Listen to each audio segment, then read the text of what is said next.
Hello प्रिय विद्यार्थियों, कैसे हो आप सभी। मैं जयप्रकाश आप सभी का स्वागत करता हूं मेरे यूट्यूब चैनल साइंस एकेडमी पर। आज की जो हमारी ये जो क्लास है इसमें हम समूह सिद्धांत पर बात करेंगे। समूह सिद्धांत, ग्रुप थ्योरी।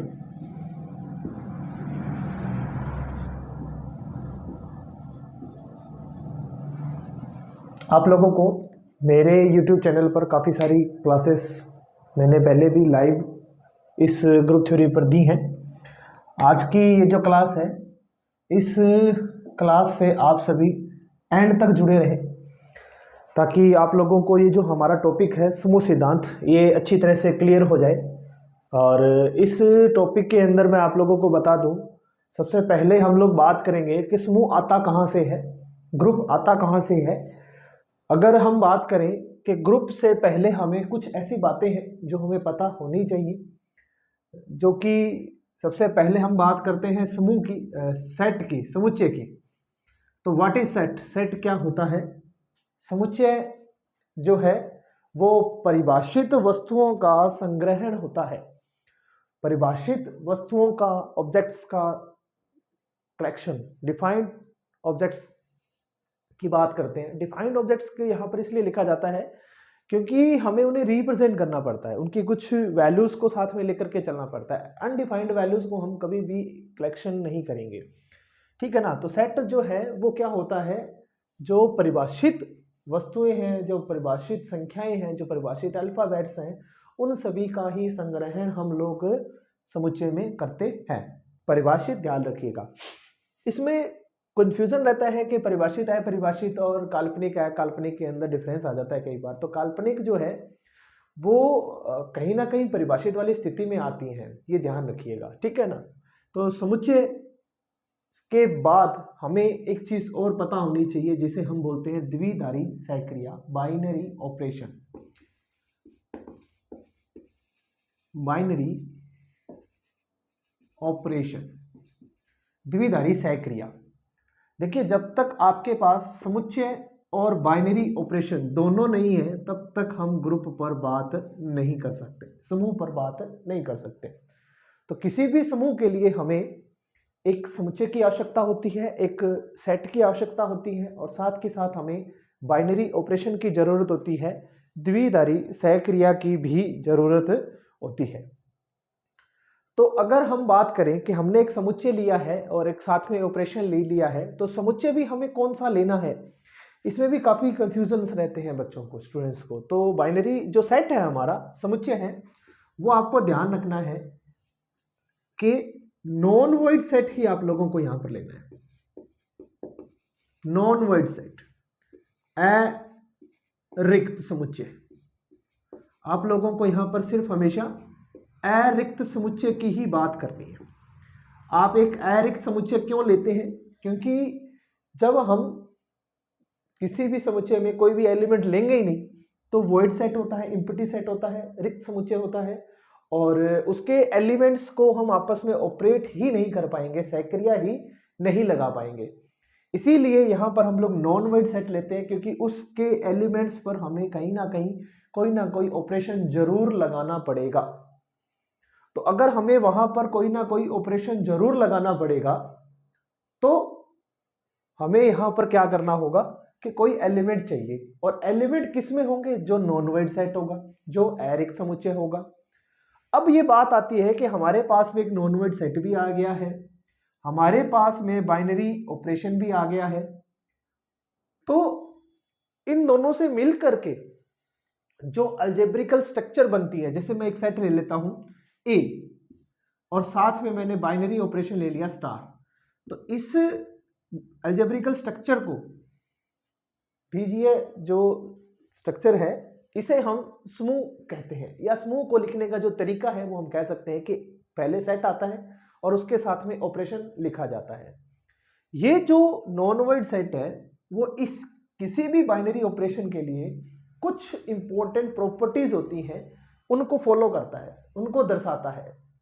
वो जो प्रॉपर्टीज है वो ही हमारे लिए समूह को चेक करने का तरीका रहता है के समूह है या नहीं है। तो उन प्रॉपर्टीज के बारे में अगर अपन बात करें तो सबसे पहली जो हमारे पास में प्रॉपर्टीज आती है उसे हम संवृत बोलते हैं, क्लोजर। क्या बोलते हैं? क्लोजर, संवृत। अब क्लोजर के अंदर आपको यह पता होना चाहिए कि हमें क्या चीज चेक करना है और कैसे चेक करना है। देखिए, क्लोजर का मतलब मैं ये भी कह सकता हूं कि जो हमारा बाइनरी ऑपरेशन है वो भी क्या है? डिफाइंड है।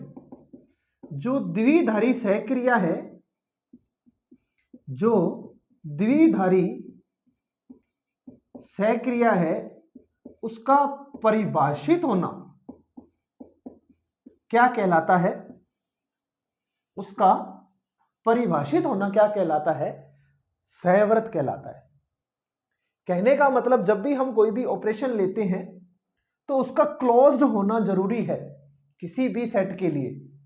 मतलब हमने जिस सेट के एलिमेंट्स को क्लोज चेक कर रहे हैं या उस ऑपरेशन के लिए क्लोज चेक कर रहे हैं तो एलिमेंट के साथ साथ में ऑपरेटर की भी जरूरत होती है। वो ऑपरेटर हमेशा संवृत होना चाहिए, तभी वो द्विधारी सहक्रिया परिभाषित होती है, डिफाइंड होती है। अगर ऐसा नहीं है तो वो क्लोज्ड ही नहीं है, द्विधारी सहक्रिया परिभाषित ही नहीं है, तो उस पर हम बाकी कोई भी प्रॉपर्टीज या कोई भी कंडीशंस चेक करने की जरूरत नहीं है आप लोगों को। वो क्वेश्चन वही स्टॉप हो जाता है। क्योंकि सबसे पहली मोस्ट इंपॉर्टेंट थिंग आपको ये पता होना चाहिए कि वो नॉन वॉइड सेट हो, साथ में उसके साथ में कोई भी ऑपरेशन हो और वो क्लोज्ड हो, द्विधारी सहक्रिया परिभाषित होनी चाहिए। और अगर वहां पर द्विधारी सहक्रिया परिभाषित नहीं है ना तो फिर वही समूह वाली स्थिति नहीं बनेगी। तो मोस्ट इंपॉर्टेंट पार्ट आता है हमारे पास में क्लोजर होना। अब कुछ स्टूडेंट्स को क्लोजर होना पता है कि नहीं है, उसके ऊपर मैं थोड़े से एग्जांपल्स लेता हूं और आगे हम लोग चलेंगे। देखिए, अगर हम क्या करें, जो हमने सेट लिया है उस सेट में कोई भी एक एलिमेंट और दो एलिमेंट, हमने वहां पर क्या कर लिया, दो एलिमेंट्स ले लिए फॉर ऑल। ध्यान रखिएगा, दो एलिमेंट्स ऐसे हैं दोनों के दोनों क्या कर रहे हैं, उसी समुच्चय में विद्यमान है। अब बात यह आती है कि अगर आप इन दोनों को आपस में क्या करते हैं, ऑपरेट करते हैं, जो भी सहक्रिया आपको दे रखी है वो लगाते हैं उन दोनों अवयव के बीच में, और जो भी आंसर आता है वो अगर वापस उसी समुच्चय में बिलोंग कर जाए, हमेशा ऐसा होना चाहिए, तो हम कह सकते हैं कि वो जो बाइनरी ऑपरेशन है वो द्विधारी सहक्रिया है, वो परिभाषित है। कहने का मतलब आपने दो एलिमेंट लिए, उन दोनों को आपस में ऑपरेट किया और ऑपरेट करने के बाद जो भी आंसर आया वो उसे ही बता देता है कि अगर वो उसी सेट में बिलोंग करता है, एग्जिस्ट करता है, तब तो द्विधारी सहक्रिया परिभाषित है, अन्यथा द्विधारी सहक्रिया परिभाषित नहीं है। The binary operation is defined और नॉट, ये आपको चेक करना पड़ेगा, इसके बिना हम आगे बढ़ ही नहीं सकते। ठीक है, तो संवृत होना हमारे सामने में आ गया कि क्या हमें चेक करना है। लेकिन अगर कुछ कंडीशंस देखी जाए, जैसे अगर मैं ये बात करूं, मेरे पास में एक एलिमेंट है, एक सेट है नेचुरल नंबर, और हम ऑपरेशन जो ले रहे हैं वो प्लस ले रहे हैं। अब सिर्फ नेचुरल नंबर पर बात करते हैं अपन, किस पर, नेचुरल नंबर पर बात करते हैं, और मैं ऑपरेशंस अलग अलग लेता हूं। देखो, ऑपरेशन प्लस भी हो सकता है, ऑपरेशन क्रॉस भी हो सकता है, माइनस भी हो सकता है, और डिवाइड वाला भी ले लेते हैं। ऐसे तो और भी बहुत सारे ऑपरेशंस होते हैं, एलसीएम है, एचसीएफ है, और भी बहुत सारे ऑपरेशंस आप लोग चेक कर सकते हैं। लेकिन आप लोग यहां देखिए, अगर मैं सम ऑफ टू नेचुरल नंबर्स करता हूं, दो प्राकृतिक संख्याओं का योग करते हैं, तो वो हमेशा एक प्राकृतिक संख्या आती है। अगर हम दो प्राकृतिक संख्याओं का योग करेंगे तो वो प्राकृतिक संख्या ही आएगी। कहने का मतलब दो एलिमेंट लिए हम लोगों ने और उन दोनों को आपस में ऑपरेट कर दिया। जैसे मैंने एक एलिमेंट ए ले लिया जो कि नेचुरल नंबर है, दूसरा एलिमेंट बी ले लिया वो भी नेचुरल नंबर है, और जब उन दोनों को प्लस किया तो वो भी नेचुरल नंबर आ गया। और अगर ऐसा हो गया तो हम ये कह सकते हैं ये जो प्लस सहक्रिया है वो नेचुरल नंबर के लिए क्लोज्ड है। जो प्लस ऑपरेशन है वो क्या है, डिफाइंड है ना। क्या बाइनरी ऑपरेशन जो है वो डिफाइंड है किसमें, नेचुरल नंबर्स के अंदर। एज इट इज आप लोग मल्टीप्लाई में भी चेक कर सकते हैं कि टू नेचुरल नंबर्स का जो मल्टीप्लाई है वो भी नेचुरल नंबर ही होता है।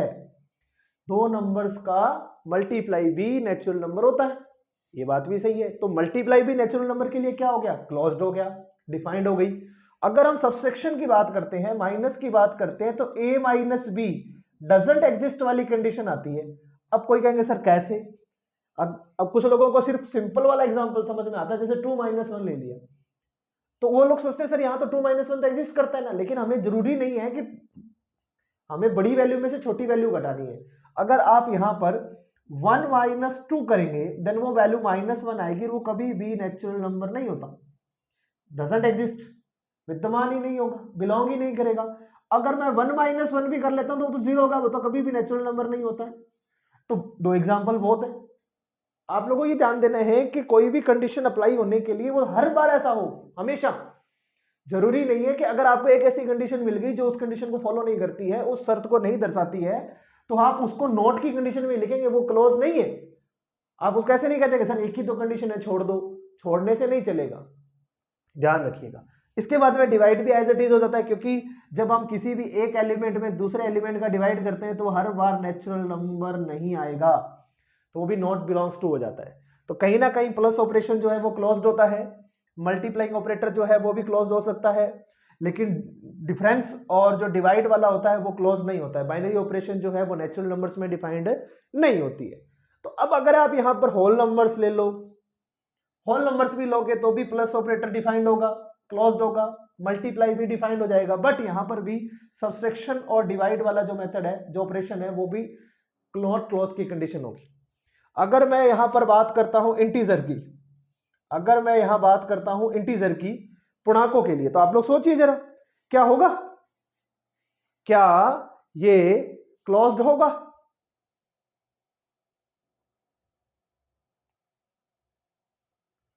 होगा कि नहीं होगा भाई? नहीं होगा। ये बात सही है कि प्लस क्लोज्ड होगा, क्रॉस क्लोज्ड होगा, लेकिन जब मैं माइनस चेक करूंगा, देखिए माइनस वाले एलिमेंट्स हमारे पास इंटीजर्स में पूर्णांकों में होते हैं, तो मैं ये कह सकता हूं जो पूर्णांक हैं वो माइनस ऑपरेशन के लिए क्या होंगे? क्लोज्ड होंगे। बात सही है। जो इंटीजर्स होते हैं, जो पूर्णांक होते हैं, वो माइनस सहक्रिया, उन पूर्णांकों के लिए जो माइनस सहक्रिया है, जो माइनस ऑपरेटर है, जो डिफरेंस वाला जो ऑपरेटर है, वो क्या होगा? क्लोज्ड होगा, डिफाइंड होगा। लेकिन डिवाइड वाला वो भी नहीं होगा। उसके बाद में अगर आप बात करो क्यू के लिए, क्यू क्या होता है? रैशनल नंबर्स होते हैं। अब क्यू में आप चाहे प्लस करो, चाहे मल्टीप्लाई करो, चाहे डिवाइड करो और चाहे सब्सट्रैक्शन करो, वो हमेशा क्लोज्ड होगा, हमेशा क्लोज्ड आएगा, हमेशा, ऑलवेज। तो क्लोज क्यू में क्लोज्ड होता है, क्यू हमेशा क्या होगा? क्यू प्लस के लिए भी क्लोज्ड होगा, क्यू मल्टीप्लाई के लिए भी क्लोज्ड होगा, क्यू क्रॉस के लिए भी क्लोज्ड होगा, डिवाइड के लिए भी क्रॉस होगा, माइनस के लिए भी क्लोज्ड होगा, तो वो हमेशा क्रॉस होता है।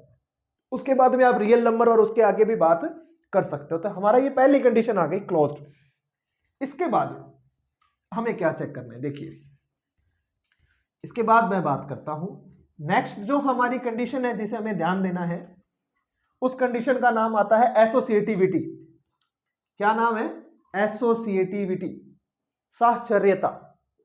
दूसरी जो हमें कंडीशन पता होनी चाहिए वो है एसोसिएटिव साहचर्य। तो अगर आप एसोसिएटिव चेक करोगे, साहचर्य चेक करोगे, तो एसोसिएटिव चेक कैसे किया जाता है? देखिए, ये सारे के सारी बाइनरी ऑपरेशन के साथ में ही कंडीशंस होती हैं, सेट के अंदर भी होती हैं। तो आपको ध्यान रखना है कि एसोसिएटिव में सबसे पहले तो आपके पास में कितने एलिमेंट हो? 3 एलिमेंट हो, जो हम लोग ए स्टार ऑपरेशन, ए स्टार सेट के लिए चेक कर रहे हैं। ए हमारा सेट है, स्टार हमारे पास बाइनरी ऑपरेशन है, और उसमें हम लोग एसोसिएटिविटी या एसोसिएटिव साहचर्यता या साहचर्य चेक कर रहे हैं। तो आपको यहां पर क्या काम करना है? ए स्टार बी स्टार सी, आपने यहां पहले बी और सी को अप्लाई किया, यहां आपने ए और बी को अप्लाई किया और फिर सी को अप्लाई किया। अगर वो कंडीशन इक्वल आती है तो उसे हम कह सकते हैं कि वो एसोसिएटिव है। अब यहां पर देखिए, नंबर्स पर डिपेंड ज्यादातर नहीं करता है, ऑपरेटर पर डिपेंड करता है। ये एसोसिएटिविटी जो है वो हमेशा ऑपरेटर पर डिपेंड करती है, लेकिन जो क्लोज्ड की कंडीशन है वो सेट पर भी डिपेंड करती है, क्योंकि एलिमेंट्स जो हैं वो किस में बिलोंग करेंगे वापस ऑपरेट होने के बाद, वो जरूरी होता है। लेकिन यहाँ पर ऐसा कुछ जरूरी नहीं है। यहाँ पर आपको ध्यान देना है कि अगर आप 3 एलिमेंट्स को आपस में ऑपरेट करते हो, सीक्वेंस चेंज करके, आगे पीछे करके, तो वो इक्वल वैल्यूज आनी चाहिए हर बार। जैसे एग्जांपल के तौर पर अगर मैं ये कहूँ 1 + 2 + 3 है, अब 1 + 2 कर लो, आप 1 + 3 + 2 कर लो, आप 1 + 2 + 3 कर लो, तो ये हमेशा सेम वैल्यूज आती है। तो हम ये कह सकते हैं जो प्लस सहक्रिया है, या हम ये कह दें कि जो मल्टीप्लाई सहक्रिया है, क्रॉस मल्टीप्लाई जो सहक्रिया है, वो क्या होती हैं, हमेशा साहचर्य होती हैं, हमेशा साहचर्य होती हैं भाई, ऑलवेज एसोसिएटिव, हमेशा साहचर्यता को दर्शाता है। तो ये ध्यान रखना है हमारे को, ऑलवेज एसोसिएटिविटी की कंडीशन को फॉलो करता है। कब करता है? जब हम लोग प्लस कर रहे हैं या मल्टीप्लाई कर रहे हैं, तो हमेशा साहचर्यता को दर्शाता है। अगर आप लोगों को थोड़ा सा याद हो कंपोजिट फंक्शंस की, जहां हम लोग बात करते हैं कंपोजिट फंक्शन, संयुक्त फलन, तो अगर आप लोग यहां संयुक्त फलन की बात करें तो मैं यहां पर FOGOH निकालूं, मतलब मैं 3 फंक्शंस को एक साथ अप्लाई करूं, मैं यहां 3 फंक्शन को एक साथ अप्लाई करूं, तो क्या वो एसोसिएटिविटी को फॉलो करते हैं? तो आप लोगों ने कंपोजिट फंक्शन जब पढ़ते हो तो उसमें आप लोगों को ये बताया जाता है कि जो संयुक्त फलन है, जो कंपोजिट फंक्शन है, वो भी क्या होते हैं, हमेशा साहचर्य होते हैं। तो आप लोग कंपोजिट फंक्शंस के लिए लिख सकते हो ऑलवेज एसोसिएटिव। जो हमारे पास में कंपोजिट फंक्शन होते हैं वो भी क्या होता है, ऑलवेज एसोसिएटिव होता है, ऑलवेज एसोसिएटिव, ठीक है ना, हमेशा साहचर्यता को दर्शाता है। प्लस भी हमेशा साहचर्यता को दर्शाता है, मल्टीप्लाई भी हमेशा साहचर्यता को दर्शाता है। अब एक बात और पूछ रहा हूं मैं आप लोगों से, क्या आप लोगों को यह पता है जब हम मैट्रिक्स का मल्टीप्लाई करते हैं, अवयव का गुणा करते हैं, तो अवयव का गुणा करना या मैट्रिक्स का प्लस करना भी क्या होता है, एसोसिएटिविटी को फॉलो करता है। तो ये ध्यान देना है कि जो हमारा मैट्रिक्स है उनको चाहे आप प्लस कर रहे हो चाहे आप मल्टीप्लाई कर रहे हो, वो भी एसोसिएटिविटी को फॉलो करेंगे। तो ये हमारा एसोसिएटिविटी की जो कंडीशन होती है। देखिए माइनस और जो डिवाइड है वो एसोसिएटिविटी को फॉलो नहीं करेगा, साहचर्यता को दर्शाता नहीं है, ठीक है भाई। इसके बाद हमें क्या ध्यान देना है, नेक्स्ट जो हमारी कंडीशन रहेगी, बिल्कुल छोटी छोटी बातें मैं लेकर के चल रहा हूं ताकि आप लोगों को हर एक बात याद रहे, क्वेश्चंस करते वक्त आप लोगों को प्रॉब्लम नहीं आए, ठीक है भाई। तीसरी जो हमें मोस्ट इंपॉर्टेंट कंडीशन ध्यान देनी है वो है आइडेंटिटी, मतलब कि तत्समक, क्या होगी, तत्समक होगी। तो ये तत्समक क्या होता है, तत्समक एक एलिमेंट होता है, एक आइडेंटिटी एलिमेंट जिसको हम लोग बोलते हैं, तत्समक अवयव जिसे हम कहते हैं। ये जो एक ऐसा अवयव होता है जिसे आप किसी भी एलिमेंट के साथ अगर ऑपरेट करते हैं तो वापिस वही एलिमेंट आंसर में आ जाता है। तो यहां पर ये जो ई एलिमेंट है इसे हम आइडेंटिटी एलिमेंट बोला जाता है, और ये ए के साथ अप्लाई हुआ या ई को ए के साथ अप्लाई किया तो वो आंसर क्या आ गया, ए आ गया। तो हमें ये ध्यान देना है कि ये जो हमारा ई है ये हमारा आइडेंटिटी एलिमेंट होगा, तत्समक अवयव होगा। एग्जाम्पल के तौर पर जैसे मैं आपको ये बताता हूं, देखिए एग्जाम्पल के तौर पर मैं निकालना बताता हूं, ए में क्या ऐड करूं कि वापिस ए आंसर आ जाए, ए में ऐसा क्या जोड़ा जाए कि वापिस ए आ जाए। तो अगर आप इसको सॉल्व करके लिखोगे तो उसमें आइडेंटिटी का मान 0 आ जाएगा। तो आप ये जान सकते हो प्लस ऑपरेटर का आइडेंटिटी एलिमेंट कौन होता है, 0। अब जैसे कि नेचुरल नंबर की बात करें तो क्या नेचुरल नंबर में आइडेंटिटी एलिमेंट 0 बिलोंग करेगा, नहीं करेगा। तो आपको ये ध्यान देना है, ऑपरेशन हमारा प्लस हो गया है, सेट हमारा नेचुरल नंबर हो गया है, तो जो ऑपरेटर के लिए आइडेंटिटी आ रहा है वो नेचुरल नंबर में बिलोंग नहीं कर रहा। इसका मतलब नेचुरल नंबर की प्लस आइडेंटिटी होती ही नहीं, बिलोंग ही नहीं करेगी। हमें ध्यान देना है कि आइडेंटिटी एलिमेंट हमेशा फॉर ऑल जो है उसी सेट में बिलोंग करती है जिस सेट का एलिमेंट ए है। अब यहां हमने ए में से तो ए एलिमेंट ले लिया, लेकिन आइडेंटिटी हम कह रहे हैं उसमें बिलोंग नहीं कर रहा, तो ऐसा पॉसिबल नहीं है, उसी में बिलोंग करना चाहिए, तभी आइडेंटिटी एलिमेंट एग्जिस्ट करता है, तभी तत्समक अवयव विद्यमान होता है। अब अगर अपन यहां पर गुणा की बात करें एग्जांपल के तौर पर, तो मैं ए से कौन से एलिमेंट को मल्टीप्लाई करूं कि वापिस ए आ जाए, तो यहां ए से ए कैंसिल होने के बाद में आइडेंटिटी की वैल्यू 1 आ जाती है। तो ये जो 1 होता है ये तो नेचुरल नंबर में बिलोंग करता है, ये तो हर एलिमेंट में, हर सेट में बिलोंग करता है। तो हम ये कह सकते हैं नेचुरल नंबर में मल्टीप्लाइंग ऑपरेटर का जो आइडेंटिटी एलिमेंट होता है जो +1 होता है वो बिलोंग करेगा। तो ये छोटी छोटी बातें देखिए, आइडेंटिटी एलिमेंट 0 किसके लिए होता है? प्लस ऑपरेटर के लिए होता है। आइडेंटिटी एलिमेंट 1 किसके लिए होता है? क्रॉस मतलब कि मल्टीप्लाई के लिए होता है। ये हमें ध्यान देना है, ये बातें याद भी रखने लायक है और हमें याद रखनी भी है। अगर हम यहाँ पर याद नहीं रखेंगे तो कहीं ना कहीं हमें प्रॉब्लम आ सकती है, तो ये हमें ध्यान देना है। तो यह आइडेंटिटी एलिमेंट हो गया। अब कब एग्जिस्ट करता है कब नहीं करतेगा तो वो सारा का सारा ऑपरेटर पर डिपेंड करता है। जैसे एक एग्जांपल लेता हूं मैंने कहा ए स्टार बी को अप्लाई करने पर ए प्लस बी माइनस 1 आ रहा है, ठीक है। अब वो कहता है कि इस ऑपरेशन के लिए आइडेंटिटी एलिमेंट निकालो।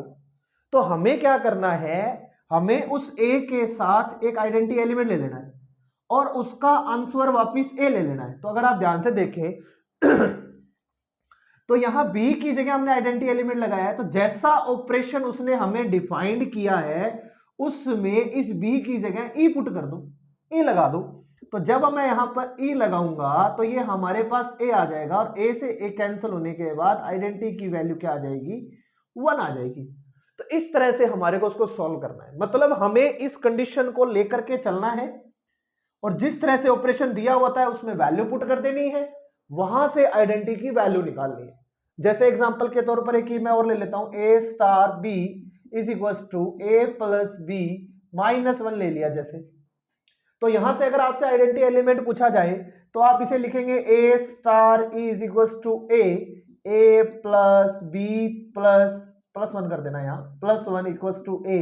तो यहां पर आइडेंटिटी की वैल्यू क्या आ जाएगी? यहां पर आइडेंटिटी की वैल्यू हमारे पास में क्या आ जाएगी? -1। तो ये जो आइडेंटिटी एलिमेंट होता है ये ऑपरेशन पर तो डिपेंड करता ही करता है, साथ ही साथ क्या ये उस ए में बिलोंग करता है ये भी जरूरी है, उस सेट में बिलोंग करना, एग्जिस्ट करना भी जरूरी है, ये हमें ध्यान देना है। तो इसका मतलब ये आ गया कि किसी भी समुच्चय के लिए, किसी भी समुच्चय के साथ जो बाइनरी ऑपरेशन, जो द्विधारी सहक्रिया हमने ली है उसके लिए हमेशा एक ही आइडेंटिटी एलिमेंट होता है, यूनिक होता है, अद्वितीय होता है। जो तत्समक अवयव है वो हमेशा यूनिकनेस को फॉलो करता है। एक सेट का एक ही ऑपरेशन के लिए एक ही आइडेंटिटी एलिमेंट होगा, ऐसा नहीं होगा कि सेट वही था, ऑपरेशन भी एक ही था लेकिन आइडेंटिटी एलिमेंट 2 आ गए, ऐसा पॉसिबल नहीं है, ये हमें ध्यान देना है। ठीक है भाई, ये तो बात होगी आइडेंटिटी एलिमेंट की। अब आइडेंटिटी एलिमेंट के बाद हमें क्या ध्यान देना है? आइडेंटिटी एलिमेंट के बाद हमें क्या ध्यान देना है उसके ऊपर देखो, नेक्स्ट जो हमारा पॉइंट आता है, नेक्स्ट जो हमारा पॉइंट है उसके ऊपर भी बात करते हैं। देखिए नेक्स्ट हमारा पॉइंट है, उसे हम बोलते हैं इनवर्स। इनवर्स प्रतिलोम, कि ये प्रतिलोम क्या होता है, प्रतिलोम क्या होता है, इनवर्स कैसे निकाला जाता है। इसका मतलब ये होता है जब हम किन्हीं भी दो एलिमेंट को आपस में ऑपरेट करते हैं तो आंसर क्या आ जाए? आइडेंटिटी एलिमेंट आ जाए। तो आंसर क्या आ जाए? आइडेंटिटी एलिमेंट आ जाए। जैसा अभी हम लोगों ने किया, आइडेंटिटी एलिमेंट निकाला, तो मैंने जब ए और बी को अप्लाई किया तो हमारे पास आंसर क्या आ गया? आइडेंटिटी एलिमेंट आ गया। और अगर ऐसा होता है तो आपको यह ध्यान देना है कि इस ए का इनवर्स कौन होगा? बी होगा। और अगर हम ये निकालेंगे बी का इनवर्स कौन होगा? वो भी ए होगा। ये बात हमें ध्यान रखनी है। साथ के साथ मैं एक बात बताता हूं, जैसे एग्जांपल लेते हैं फिर अपन कुछ चीजें और बात करेंगे। जैसे मैंने एग्जांपल लिया कि मैं ए में ऐसा क्या ऐड करूं कि आइडेंटिटी आ जाए। तो पहले आप ध्यान दें, ऑपरेटर कौन था? प्लस था, उसका आइडेंटिटी एलिमेंट क्या होता है? 0 होता है। तो a plus b equals to 0 आ जाएगा। तो अगर मैं a की वैल्यू निकालूंगा तो माइनस बी और b की वैल्यू निकालूंगा तो माइनस है। अब ध्यान से देखो, a कौन है? a हमारे पास b इनवर्स है, तो इसका मतलब b इनवर्स की वैल्यू क्या आ रही है? माइनस बी आ रही है। तो ऑपरेशन के ऊपर डिपेंड करता है पूरा का पूरा। अब कुछ लोग ये समझते हैं कि सर मैंने यहां b का इनवर्स लगा दिया तो ये तो 1/b होना चाहिए था। ऐसा जरूरी नहीं है हर बार, क्योंकि डिपेंड करता है ऑपरेशन पर। इसे हम प्रतिलोम अवयव के रूप में लिखते हैं कि b का प्रतिलोम क्या है, b इनवर्स से लिख दिया उसको, और वो एलिमेंट हमारे हिसाब से कौन आ रहा है? माइनस बी आ रहा है। अगर मैं यहां पर कहूं a का इनवर्स कौन आ रहा है?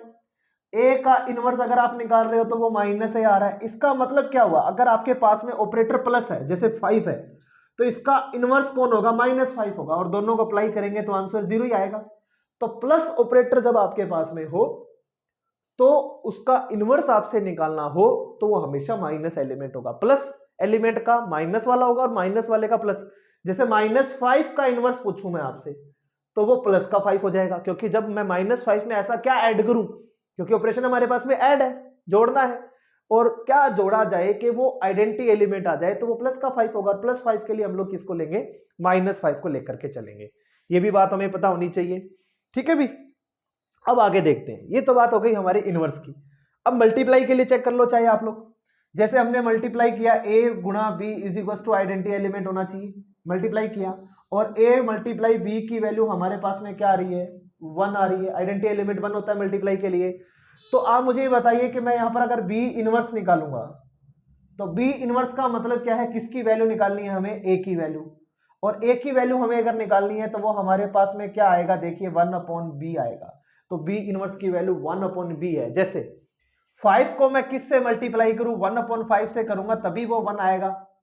तो आप ये देख सकते हैं कि हमारे को क्या करना होता है, उसका रेसिप्रोकल एलिमेंट लेना होता है, किस ऑपरेशन के लिए, मल्टीप्लाइंग ऑपरेटर के लिए। तो ऑपरेटर पर डिपेंड करता है सारा काम, हमेशा जो इनवर्स है निकालना है वो ऑपरेटर पर डिपेंड करता है। अब आप यहां पर एक बात ध्यान देना कि अगर a का इनवर्स b है तो b का इनवर्स a होगा।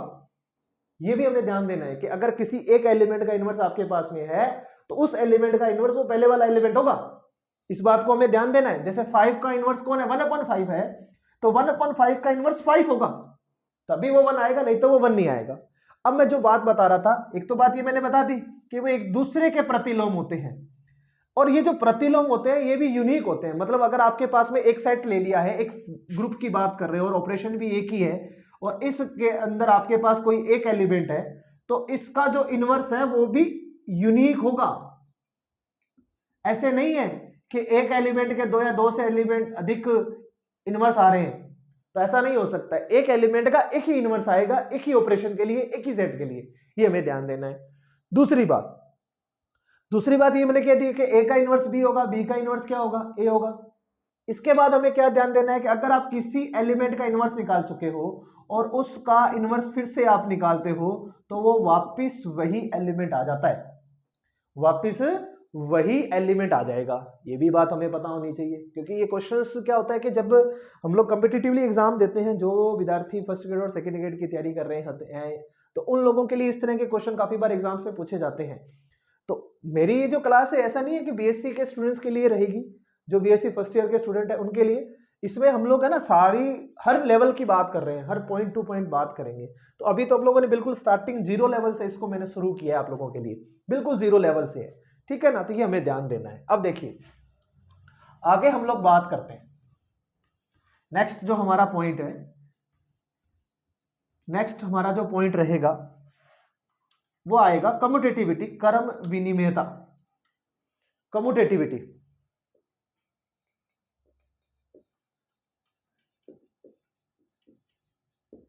कम्यूटेटिविटी क्रम विनिमेयता,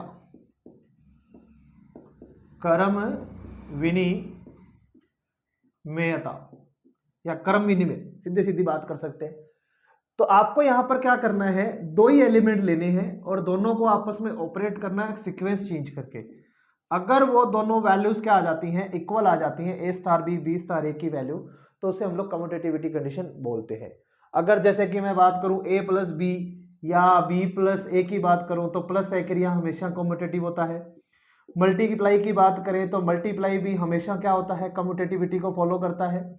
तो इन कंडीशंस को हमें क्या करना है, ध्यान रखना है। ये तो 5 कंडीशन हम लोगों ने यहां पर बात करी है।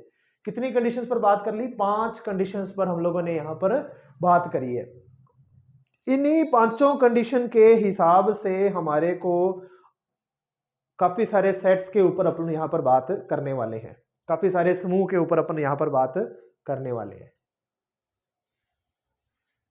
देखिए आगे हम बात करेंगे समूह के प्रकारों की, और साथ में कुछ ऐसी प्रॉपर्टीज की भी बात करता जाऊंगा मैं। तो देखिए आगे हम बात करने वाले हैं समूह के प्रकारों की, कि तो समूह कितने प्रकार का होता है, समूह के प्रकार, types of group. Types of group के ऊपर अपन बात करेंगे। देखिए टाइप्स ऑफ ग्रुप जो है वो हमारी उन्हीं प्रॉपर्टी से मिलकर बनता है। तो सबसे पहली बात आपको ध्यान देनी है, जब भी हम क्या करेंगे, ग्रुप के ऊपर बात करेंगे, समूह के ऊपर बात करेंगे, तो हमें ये बात ध्यान देनी है कि हमारे पास हमेशा एक ही प्रकार का सेट होगा, वो होगा नॉन वॉइड सेट। देखिए मैं इस बात को बार बार नहीं बताऊंगा, नॉन वॉइड सेट या नॉन इंपटी सेट आप ये कह सकते हैं, नॉन इंपटी सेट कह दो, अरिक्त समुच्चय, अरिक्त समुच्चय की ही हम लोग यहां पर बात करेंगे, ये ध्यान रखिएगा भाई, अरिक्त समुच्चय ही हमें हमेशा लेना है, नॉन वॉइड सेट। इसमें आपको कंफ्यूजन नहीं होना चाहिए। नॉन वॉइड सेट होगा, उसके साथ वो कुछ प्रॉपर्टीज को फॉलो करेगा, जिसमें सबसे पहली कंडीशन हमारे पास में क्लोजर, सबसे पहली जो हमारे पास में कंडीशन आती है उसे हम क्लोजर बोलते हैं, क्लोज बोलते हैं। द्विधारी सहक्रिया का परिभाषित होना भी कहा जा सकता है कहीं ना कहीं, इस बात को हमें ध्यान देना है। तो क्लोजर, और क्लोजर के बाद में हमें क्या ध्यान देना है, दूसरी जो प्रॉपर्टी है, दूसरी जो प्रॉपर्टी होगी इसे संव्रत बोलेंगे भाई, संव्रत। दूसरा हमें ध्यान देना है एसोसिएटिव, एसोसिएटिव साहचर्य। तीसरा हमें यहां पर ध्यान देना है आइडेंटिटी, तत्समक। फोर्थ कंडीशन हमें यहां ध्यान देना है इनवर्स, प्रतिलोम। और फिफ्थ कंडीशन जो हमें यहां पर ध्यान देनी है वो है कम्यूटेटिव,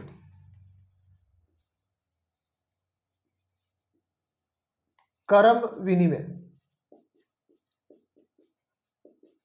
इन कंडीशन का हमें ध्यान देना है। तो सबसे पहले हम बात करते हैं, अगर हमारे पास जो अलजेब्रिकल स्ट्रक्चर ए था, सेट था और उसके साथ स्टार था, इसे हम क्या क्या नाम दे सकते हैं और कब कब इसका नाम बताया जाएगा, कौन सा दिया जाएगा। तो इसके लिए हमें यह दे देना है कि क्लोज होने का मतलब क्या है, क्लोज्ड होने का मतलब क्या है वो मैं अपन बात कर चुके हैं। क्लोज होने का मतलब हम लोग पहले बात कर चुके हैं।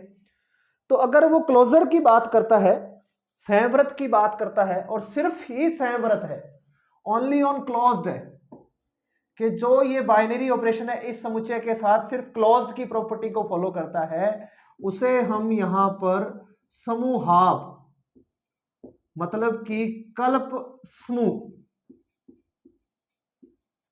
बोलते हैं। क्या बोलते हैं, समूहाभ बोलते हैं, या फिर कल्प समूह बोला जाता है, क्वेसी समूह। क्या बोला गया है, क्वेसी ग्रुप, समूहाभ, ग्रुपॉइड, ग्रुपॉइड बोला गया है। कब बोला गया है, जब वो सिर्फ क्लोज्ड है, मतलब किसी भी समुच्चय में द्विधारी सहक्रिया सिर्फ क्लोजर की प्रॉपर्टी को फॉलो करती है, तो उस अलजेब्रिकल स्ट्रक्चर को, उस समूह को हम क्या नाम कहेंगे, समूहाभ, ग्रुपॉइड, कल्प समूह बोला जाता है। सिर्फ और सिर्फ क्या कंडीशन आ गई हमारे पास में, क्लोजर।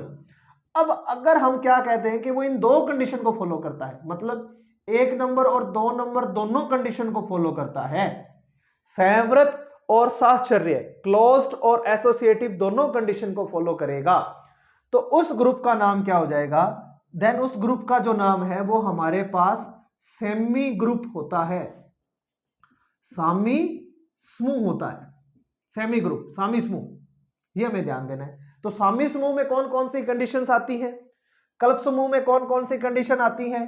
तो अगर आपसे कल्प समूह में कंडीशन पूछी जाए तो सिर्फ आपको क्लोजर वाली कंडीशन को बताना है, और अगर आपसे इसमें पूछा जाए, किसमें किसमें, सामी समूह में कंडीशन पूछी जाए, तो सामी समूह में आपको ध्यान देना है, दो कंडीशन आएंगी, एक तो संव्रत वाली आएगी और एक साहचर्यता वाली आएगी, साहचर्यता वाली कंडीशन आती है, ये हमें ध्यान देना है।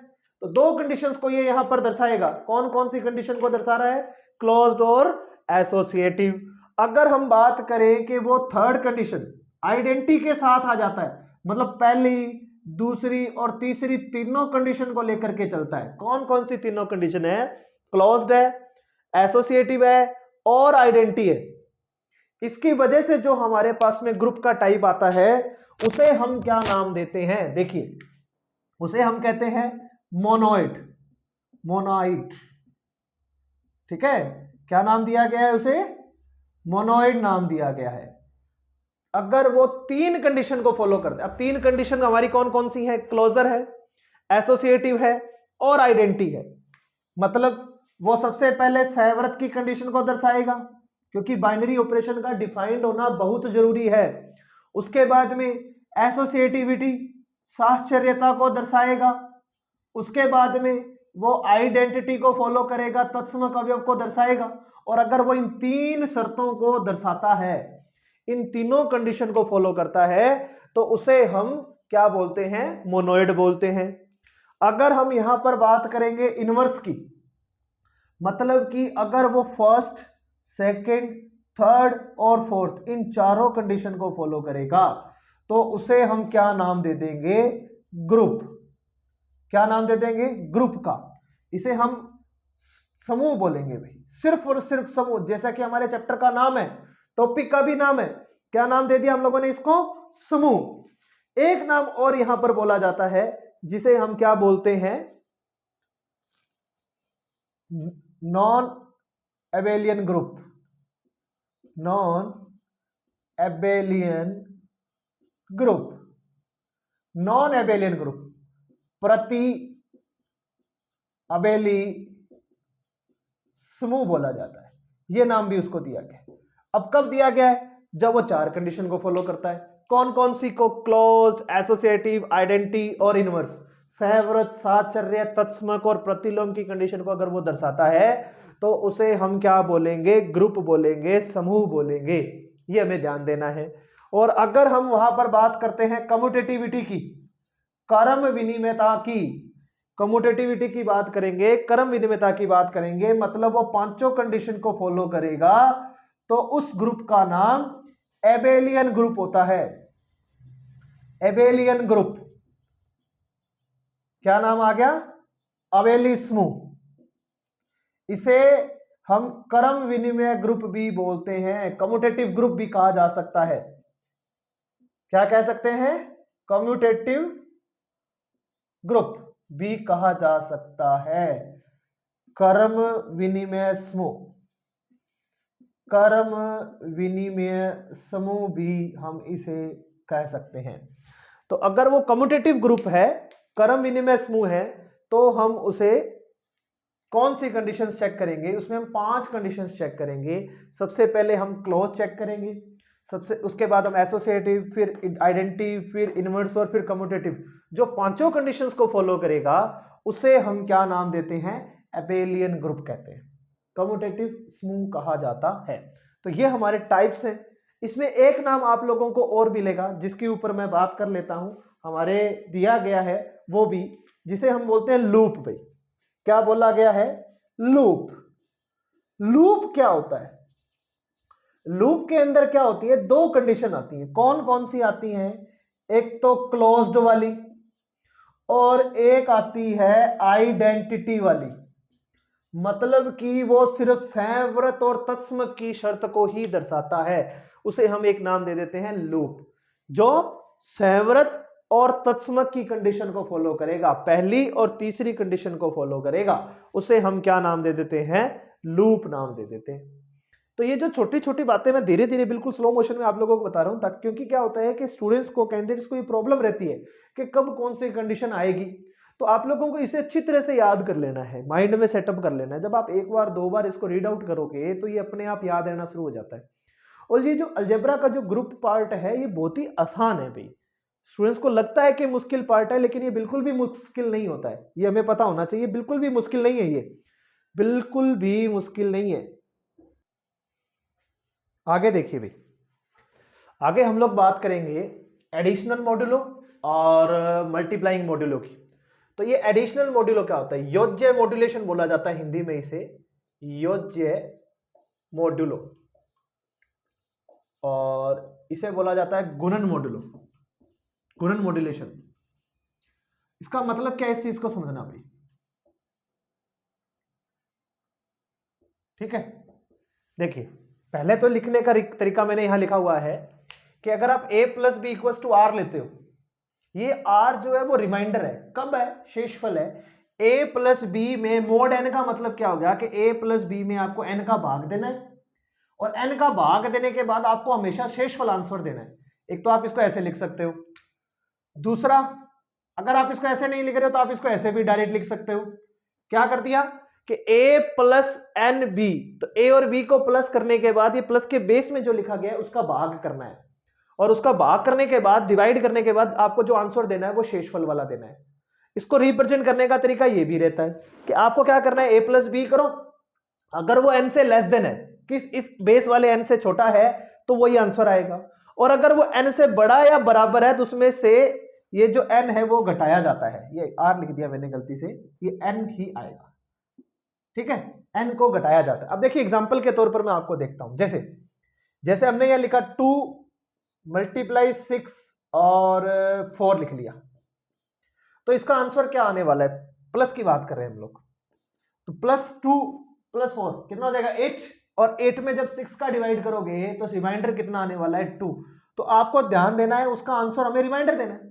कुछ लोग कहते हैं सर ये तो आपने सीधा डिवाइड करके बता दिया, अगर इसका यूज करें तो कैसे आंसर आता है, तो देखिए ये क्या है, 4 + 2 कितना हो गया 6, और 6 में से हमें उस n को माइनस कर देना है, n कितना है 4, 2 + 8 6 होता है भैया, गलत कर दिया मैंने, 4 + 2 0 रिमाइंडर आएगा क्योंकि मैं मल्टीप्लाई कर बैठा, 2 + 4 क्या होगा 6, और 6 में 6 का डिवाइड करेंगे तो 0 आता है। अगर आप यहां पर क्या करें 6 में से 6 घटाएंगे तो भी 0 ही आएगा।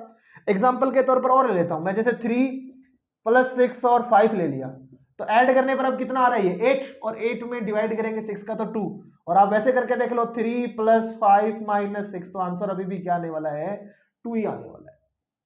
तो ये हमें ध्यान देना है, ठीक है। एज इट इज आप लोगों को वहां ध्यान देना है कि जब आप मल्टीप्लाई करते हो और मोड n साथ में लिखा हो या इस तरह से लिखा हो, तो इसका मतलब ये है कि दोनों का गुणा करने के बाद आपको वहां पर n का भाग देना है, और भाग देने के बाद आपको जो आंसर लेना है वो शेषफल वाला लेना है। जैसे एग्जांपल के तौर पर मैं लिख देता हूं, ये देखिए 3 × 2, 3 और 2 का मल्टीप्लाई करो 6, और 6 में 4 का डिवाइड कर दो, क्या आएगा 6 में 4 का भाग करेंगे शेषफल 2 आएगा। ये तो मैंने सीधा सीधा बताया। अगर आप इस कंडीशन का यूज करो तो यहां आप क्या करोगे 3 + 2 - 4 क्या बनेगा, 6 में से 2 जाएगा तो 2 बचेगा, वो हमारे पास में सीधा सीधा आंसर आ जाता है। तो ये होता है हमारा एडिशनल मॉड्यूलो और मल्टीप्लिकेशन मॉड्यूलो, ये हमें दोनों को पता होना चाहिए। बहुत ही आसान सी चीजें है भाई। और इसके बाद हम लोग बात करेंगे कंपोजिशन टेबल के ऊपर।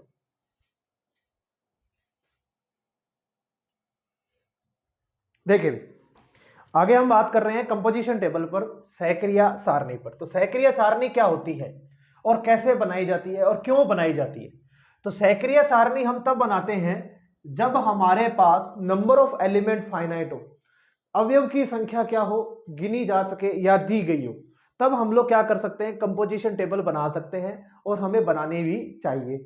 अब कंपोजिशन टेबल होती क्या है, कैसे बनती है, उसके ऊपर अपन बात करेंगे। मैं एक छोटा सा एग्जांपल लेता हूं, मेरे पास 0 1 2 3 4 ये एलिमेंट है, और जो ऑपरेटर है वो +5 है, जैसा भी मैंने बताया था एडिटिव मॉड्यूलो जो था उस तरह से मैंने यहां पर एलिमेंट लिए हैं। तो मेरे पास ओवरऑल कितने एलिमेंट है 5 है। तो एक बात ध्यान दीजिएगा, यहां पर 5 था एडिटिव मॉड्यूलो के अंदर, यहां मोड के रूप में 5 है, तो इस सेट के जो एलिमेंट है उससे लेस देन वाली कंडीशन में होते हैं। एक बात तो हमें ये पता होनी चाहिए, ठीक है ना, मतलब अगर सीक्वेंस में लिया जाता है तो उससे हमेशा छोटे वाले फॉर्म में आते हैं। अब बात ये आती है कि ये कंपोजिशन टेबल होती क्या है, और इस कंपोजिशन टेबल से हमें फायदा क्या है, और किस प्रकार से हम उसको बना सकते हैं, किस प्रकार से हम उसको क्वेश्चंस कर सकते हैं, उसके ऊपर अपन देखते हैं।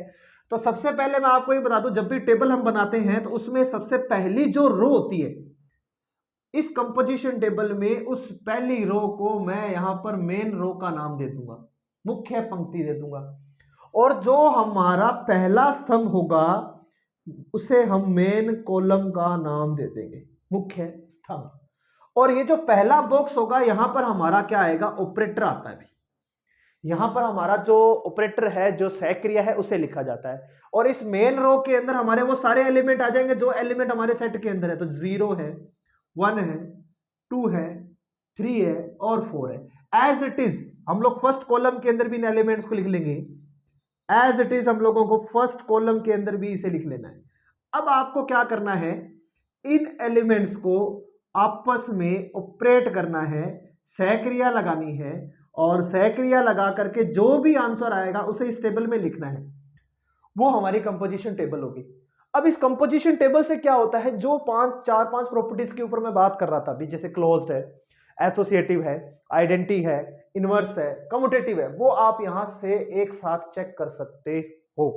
अब कैसे चेक कर सकते हो, वो कैसे करना है वो देखिए। सबसे पहले मैं क्या करता हूं, मैं ऑपरेट करता हूं और आंसर लिखता हूं। देखो, जीरो को प्लस किया जीरो में, zero plus 1 plus 2 plus 3 plus 4।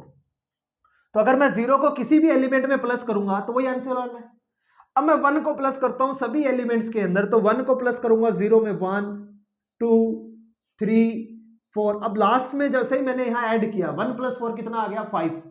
और आपको ध्यान देना है, हम लोग यहां पर मॉड्यूलेशन का यूज कर रहे हैं, तो डिवाइड में भी 5 है, और 5 में 5 का डिवाइड करूंगा तो रिमाइंडर 0 आता है, ये हमें ध्यान देना है। नेक्स्ट 2 को ऐड करेंगे, +2 +3 +4, फिर 5 आ गया, 5 में 5 का डिवाइड करेंगे 0, फिर 2 + 4 6 आ जाएगा, रिमाइंडर आ जाएगा 1, हमेशा शेषफल वाला आंसर आता है।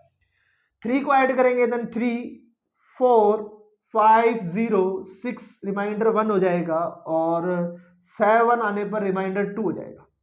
फिर अगर 4 को ऐड करोगे तो 0, 5 के लिए नहीं, 4 5 के लिए 0, 6 के लिए 1, 7 के लिए 2, और 8 के लिए यहां पर 3 आ जाएगा।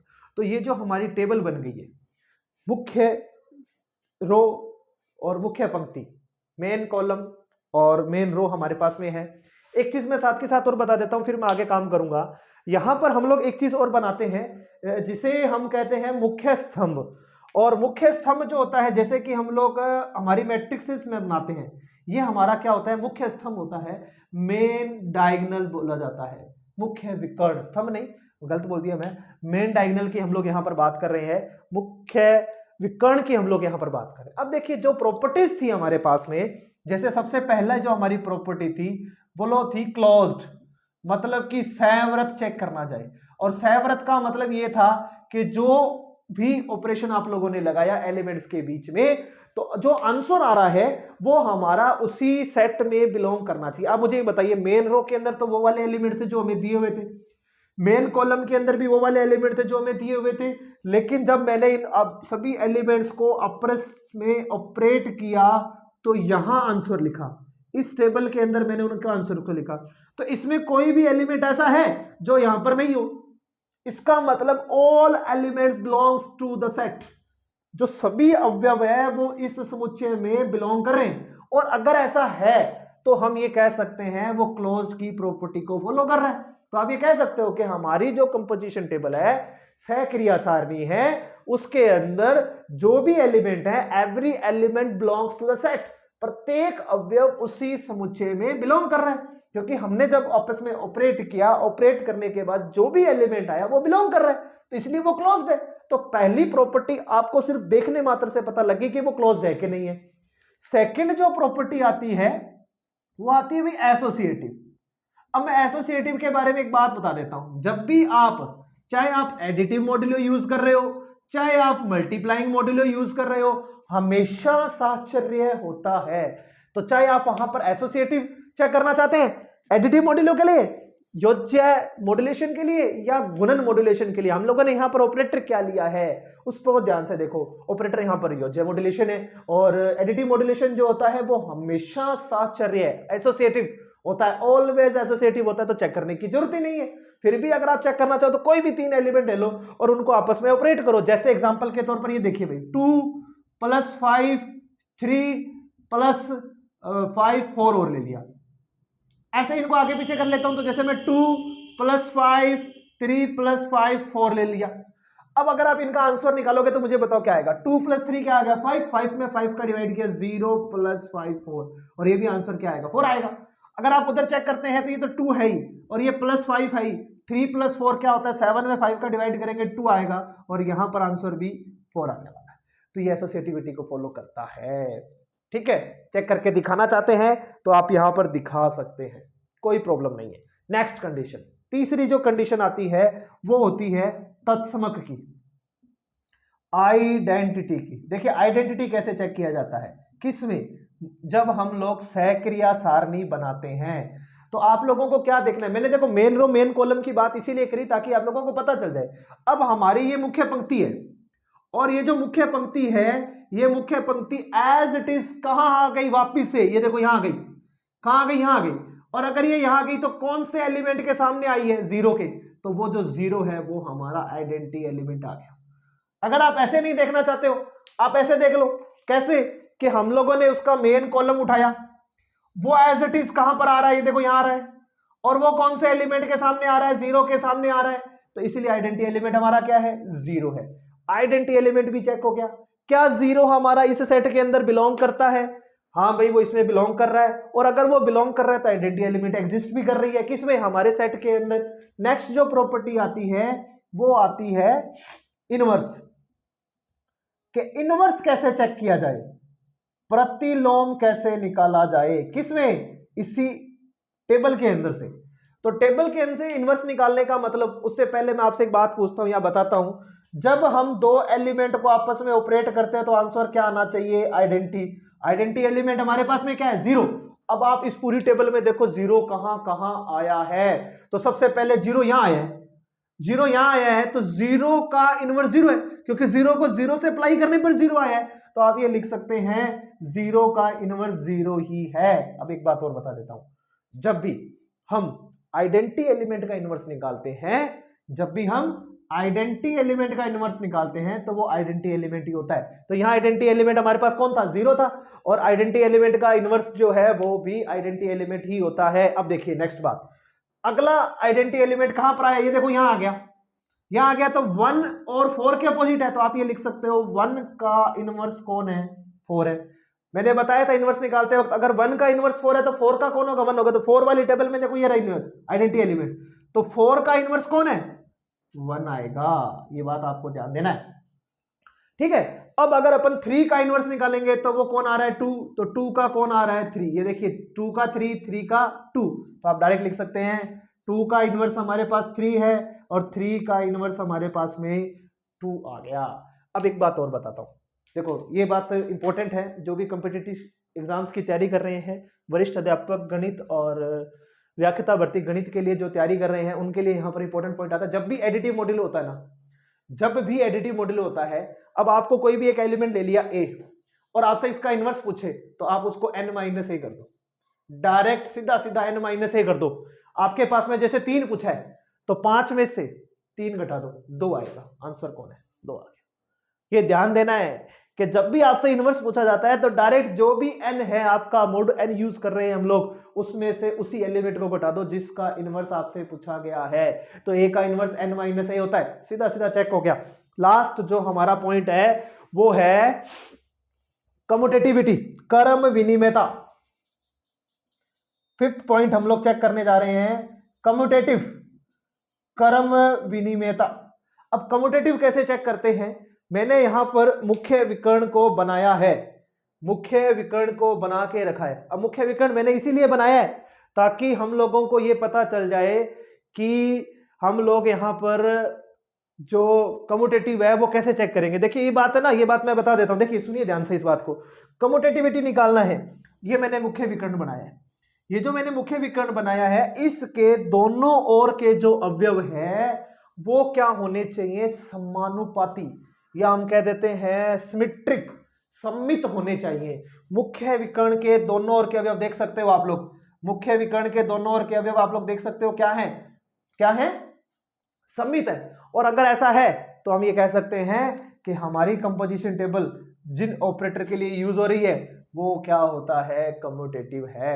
और एक बात और बता दूं कि जब भी हम एडिटिव मॉड्यूलो निकालें या मल्टीप्लाइंग मॉड्यूलो निकाल रहे हैं तो वो कम्यूटेटिविटी को फॉलो करेगा, क्या करेगा, क्रम विनिमेयता को दर्शाएगा, लगभग हमेशा दिखाता है, चेक कर लेना आप लोग, तो वो हमेशा दिखाएगा, कम्यूटेटिविटी को फॉलो करेगा। तो ये हमारी बात आ गई कंपोजिशन टेबल की।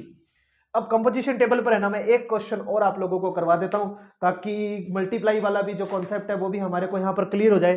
तो हमें कुछ नहीं करना है, हमें यहाँ पर सिर्फ ऑपरेटर बदल देना है और वो आ जाएगा क्रॉस 5। और क्रॉस 5 आने के बाद मैं क्या करता हूँ, यहाँ से 0 भी हटा देता हूँ, मैं यहाँ से 0 भी हटा देता हूँ। तो मैं जो एलिमेंट ले रहा हूँ वो 1 2 3 4 और क्रॉस 5 की हम लोग यहाँ पर बात करेंगे। और इसके लिए हम लोग वही पांचों पॉइंट्स को निकालेंगे, फटाफट निकालेंगे भाई, फटाफट हम लोग इन्हीं पांचों पॉइंट्स की बात करेंगे। ठीक है, फटाफट इन्हीं पांचों पॉइंट्स की बात कर लेंगे तो हमारा जो कंपोजिशन टेबल वाला जो कॉन्सेप्ट है वो भी हमारे को समझ में आ जाएगा। देखिए वापिस से टेबल बनाते, और टेबल बनाएंगे तो इस टेबल के अंदर आपको मैंने बताया जैसे कि मुख्य रो, मुख्य पंक्ति और यहां पर हमारा ऑपरेटर, एलिमेंट्स हमारे पास में मुख्य रो में और एलिमेंट्स हमारे पास यहाँ पर मेन कॉलम के अंदर। और उसके बाद इन आपस में क्या करो, इन्हें आपस में ऑपरेट कर दो। मैंने 0 को छोड़ा है, ध्यान रखिएगा 0 का मल्टीप्लाइंग इनवर्स जो होता है नॉट एग्जिस्ट, 0 का गुणात्मक प्रतिलोम विद्यमान नहीं होता है। तो अब मैं 1 का मल्टीप्लाई करूंगा 1 2 3 4, 2 का मल्टीप्लाई करूंगा 2 4, 6 का आने पर 1 और 8 आने पर 3 आएगा। 3 को मल्टीप्लाई करेंगे 3 6 1, 9 आने पर 4 और 12 आने पर 2 आएगा। और लास्ट में 4 8 आने पर 3, 12 आने पर 2 और 16 आने पर 1 आ जाएगा। ये हमारी कंपोजिशन टेबल फटाफट हम लोगों ने बना ली। और कंपोजिशन टेबल तो बना ली भाई, अब क्लोज चेक करते हैं। क्लोज कैसे चेक करोगे, इन टेबल के अंदर क्या कोई भी एलिमेंट हमारे सेट से बाहर आया, नहीं आया, तो वो क्लोज्ड है। तो वो क्या है, क्लोज्ड है।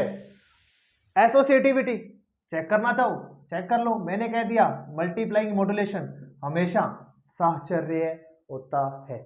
मल्टीप्लाइंग मॉड्यूलेशन और एडिटिव मॉड्यूलेशन जो होता है वो हमेशा साहचर्य होता है, वो हमेशा साहचर्य होता है। एडिटिव मॉड्यूलेशन कर लो या फिर आप ये बात कर लो कि जो मल्टीप्लाइंग मॉड्यूलेशन है वो हमेशा क्या होता है, साहचर्य होता है। अब आइडेंटिटी की बात करते हैं। देखिए मैंने कहा था मुख्य पंक्ति का ये रही, और ये कौन सा एलिमेंट, ये रही, सेम एज इट इज है, एज इट इज किसके एलिमेंट के सामने, ये रहा। तो हमारा आइडेंटिटी एलिमेंट क्या हो जाएगा, 1 हो जाएगा। तत्समक अवयव क्या हो जाएगा, 1 हो जाएगा। और उसके बाद में इनवर्स, तो इनवर्स को निकालने के लिए आप लोग देखो इनवर्स क्या है, 1 आ रहा है, 1 का इनवर्स 1 होगा। आइडेंटिटी एलिमेंट का इनवर्स हमेशा आइडेंटिटी एलिमेंट ही होता है। 2 का इनवर्स कौन आ रहा है, 3, 2 का इनवर्स आ गया 3, तो 3 का इनवर्स कौन आ रहा है, 2 आएगा। चेक कर सकते हैं आप लोग, 3 का इनवर्स 2 का इनवर्स। मैंने कहा आइडेंटिटी एलिमेंट को ढूंढो कहां है, और वो कौन कौन से एलिमेंट के सामने, वो कौन कौन से एलिमेंट के सामने है, तो इस बात को ध्यान दें। और 4 का इनवर्स कौन हो जाएगा, 4 का इनवर्स, 4 का इनवर्स तो 4 है, 4 का इनवर्स क्या है, 4 है। ये बात हमें ध्यान रखनी है। अब सबसे लास्ट बात क्या थी, कम्यूटेटिविटी, क्रम विनिमयता। क्या मुख्य कर्ण के दोनों ओर के अवयव हमारे पास यहां पर सिमेट्रिक है, सममित है, हाँ ऐसा है। तो अगर ऐसा है तो आपको ये बात ध्यान देनी है कि ये जो सेट दिया गया है वो कम्यूटेटिविटी को फॉलो करेगा। और अगर वो क्रम विनिमयता को दर्शाता है तो हम ये कह सकते हैं कि वो पांचों कंडीशंस को फॉलो करता है। और अगर वो पांचों कंडीशंस को फॉलो करता है तो उसे आप ओरबेली ग्रुप कह सकते हैं। मैं आप लोगों से मेरी आज की इस क्लास के बाद एक छोटी सी रिक्वेस्ट करता हूं कि ज़्यादा से ज़्यादा मेरी ये जो क्लास है इसे शेयर जरूर करें। जो भी स्टूडेंट्स बीएससी फर्स्ट ईयर या BSc BEd first second year के अंदर है, देखिए ये जो टॉपिक है हमारा बीएससी फर्स्ट ईयर के अंदर रहता है, और जो स्टूडेंट इंटीग्रेटेड से रिलेटेड है, बीएससी बीएड से रिलेटेड है, उनके सेकंड ईयर के अंदर आएगा ये टॉपिक। ग्रुप थ्योरी का पहला जो चैप्टर है हमारा, और जो भी व्याख्याता भर्ती से रिलेटेड है, गणित विषय की तैयारी कर रहे हैं, वरिष्ठ अध्यापक गणित विषय से जो भी तैयारी कर रहे हैं, उन सभी के लिए मेरा ये जो क्लास, ये जो वीडियो है वो रहने वाला है। और इससे रिलेटेड मैं काफ़ी सारे वीडियोस और आगे अपलोड करता रहूँगा। कोशिश रहेगी कि मेरी कि ज़्यादा से ज़्यादा मैं इस टॉपिक को क्लियर करते हुए, बिल्कुल एक एक पॉइंट पर हम लोग बात करते हुए आगे चलेंगे। तो इसको शेयर जरूर करिए और शेयर करते जाइए भाई। धन्यवाद। ज़्यादा से ज़्यादा शेयर जरूर करना भाई, लाइक भी करना, मेरे यूट्यूब चैनल को सब्सक्राइब भी कर लीजिएगा, ताकि आप लोगों को इस टॉपिक से रिलेटेड या जो भी मैथमेटिक्स से रिलेटेड आपको प्रॉब्लम्स हैं तो आप वो मुझे कमेंट्स करके बताएं कि आप लोगों को किस सब्जेक्ट से या किस टॉपिक से क्लासेस की ज़रूरत है, तो वो भी मैं यहाँ पर आप लोगों के सामने अपलोड करता रहूँगा। ठीक है भाई, थैंक यू, धन्यवाद।